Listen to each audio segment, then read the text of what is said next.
Good morning, it's Dr. James. Hey, I do hope this message finds you and your loved ones peaceful, thriving, and well. So this morning, we're going to talk about something that I believe is probably impacting you, or I promise you, it's definitely impacting someone that you know and someone that you love. This is all about mental and emotional health. It's all about helping us to stay present with what's happening in the world today. And according to researchers, this is very interesting. They're measuring stress these days, and they say that in the last 10 years, we have never seen the levels of stress we're feeling today. And how that affects our mental and emotional well-being is absolute. But something we're discovering more and more these days is what neurologists refer to as the second brain.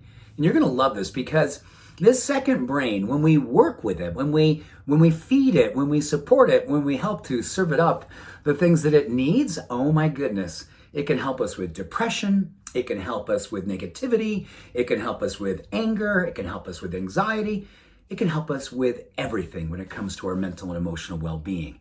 And the second brain is our digestive tract, something called the microbiome. And we know with just stress all by itself, just stress, which many of us are going, oh my gosh, I have normalized a whole new level of chronic stress. And when that happens, it directly impacts and makes for a very dysbiotic, great Scrabble word, dysbiotic environment in our digestive tract. And what that is basically meaning is that the bad bacteria literally starts to overwhelm the good bacteria. And when the bad guys are winning, oh my goodness, does it affect our mental and emotional well-being. And what we can know from this is that managing our stress, whether we're doing meditation and forest walks or belly breathing, hanging out with people, I love to say, do you do your fearless friend inventory? Fearlessly, you go, I wonder if this person really does help me to feel more possible, or do they make me feel more anxious? This person makes me feel loved and appreciated, or do I feel like I'm diminished and judged when I'm around those people? This is all part of the work we're doing right now, alongside of our mindfulness practices and taking good care of ourselves. But when it comes to our diet, we know that things like prebiotics and probiotics, so getting our fiber, getting our fermented foods, is absolutely essential. And giant studies, literally over 40 studies in the last year alone, show how when we actually build these beneficial bacteria in our gut, this second brain literally helps itself to grow into a much more possible mental health experience. Listen to this. This is so cool, because what we know is that serotonin, which is our chemical we often think of with happiness and contentment and centeredness, the vast majority is manufactured, comes from our digestive tract.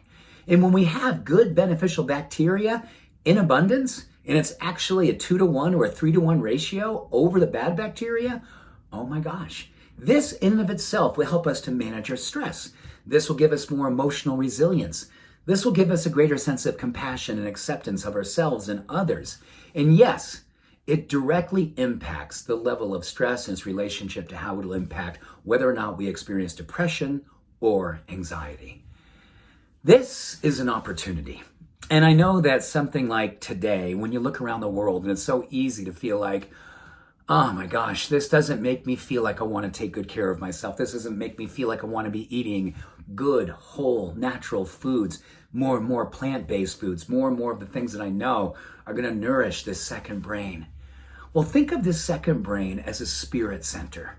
In the same way that we meditate, we do mindfulness, and we do the different things that help to augment that part of our life spiritually and emotionally. This second brain responds with such a beautiful reflection of your self-care dedication. When you take time out and look at the way you're eating, before you open the refrigerator door, before you walk into your pantry, you simply ask yourself, what would love do now? And if I was to feed this second brain, this spirit center of emotional well-being and mental health, how would I go about doing it? And then do it with all your heart. Do it with the understanding that this opportunity to nourish your gut is feeding your mind, this secondary mind that literally helps to build serotonin stores to help us absolutely be powerful, empowered, inspired. Help us to absolutely do the work, which is, number one, knowing that your self-care and prioritizing your self-love is one of the most powerful and contagious forms of social activism. You can look around the world right now and you can see in everyone's eyes There's a lot of too tired to keep running, too scared to stop. People are searching for an opportunity to heal. Share this with them. Look them in the eye with love and soft eyes. And do the things that you know for yourself first can be that escalating contagion for everyone who sees you. And you become the change that the world wants to see in the world. So with that, please prioritize your self-love and your self-care, and let that be one of our most powerful forms of social activism. We need you. Much love and all blessings. Have an awesome day. Bye for now.